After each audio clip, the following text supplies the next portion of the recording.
what's up guys, Andy here, and today we're reviewing over Fairy Tail episode 295, Across 400 Years.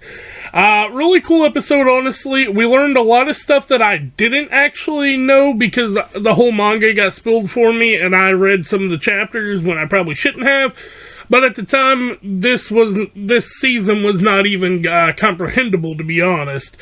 But, yeah, a lot of that stuff, we got some stuff confirmed that, you know, I wasn't sure if they had dropped yet in the anime, but they hadn't.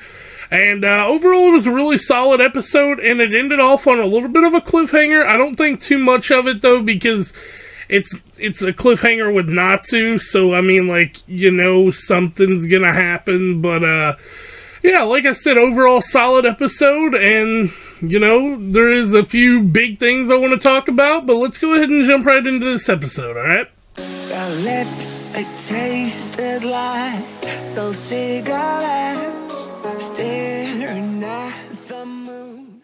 So we start things off with a little bit of a recap here, and sorry guys if I don't sound motivated in this video, I'm super tired. But we jump into the intro here, and then after the intro we get this scene as we can see that the mark is starting to fade away, and Natsu claims I think he has one last hit. And, yeah, it's gonna be big or nothing, and we'll talk about it. The title screen here is Across 400 Years, as we said before, and we get this scene here. Zeref actually says, your next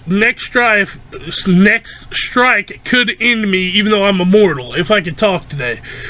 He then tells Natsu that he is, in fact, Zeref Dragneel, which I thought that was already said in the anime, but I guess not. The next thing we learn here is that Natsu is in fact END.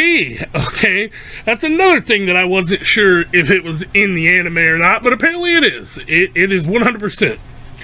Natsu goes on a little rant here to where he's like, I'm not END, but you know, Zeref pretty much doubles down on it and explains to him everything. And we find out that Igneel and Zeref were actually good friends back in the Dizay, and that's why he taught Natsu everything he could, because Natsu didn't want to learn to read or write, but Igneel taught him. And Zeref pretty much lays the plan out. Igneel and the other dragon's plan was to come in the future to kill Acnologia, and Zeref was using it so he could get killed in the long run. Come to find out, though, the person who opened the Eclipse Gate was Layla, and her ancestors have been waiting for a year to do this when the Ether Nano was strong enough.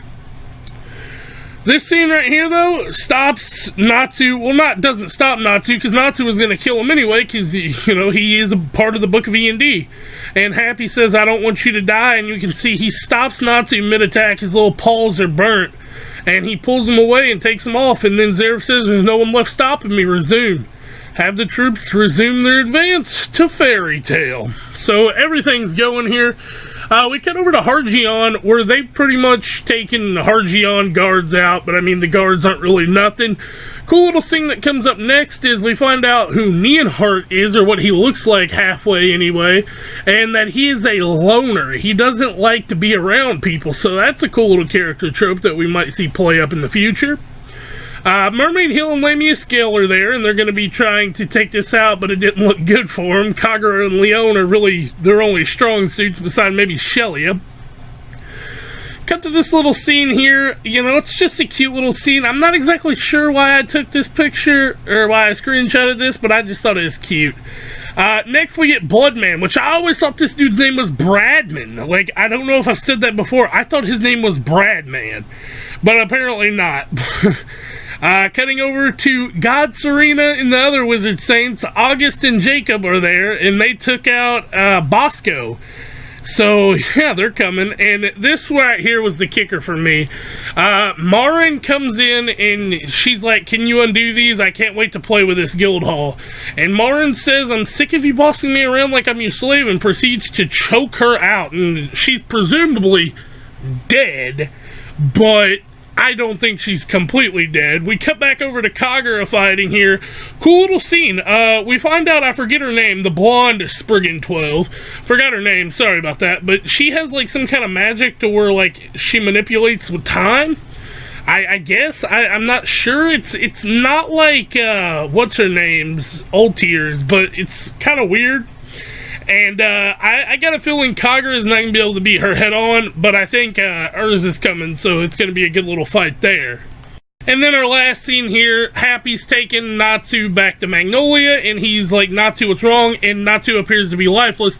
I think he's just, drained of energy, but he could, in fact, well, be very bad hurt.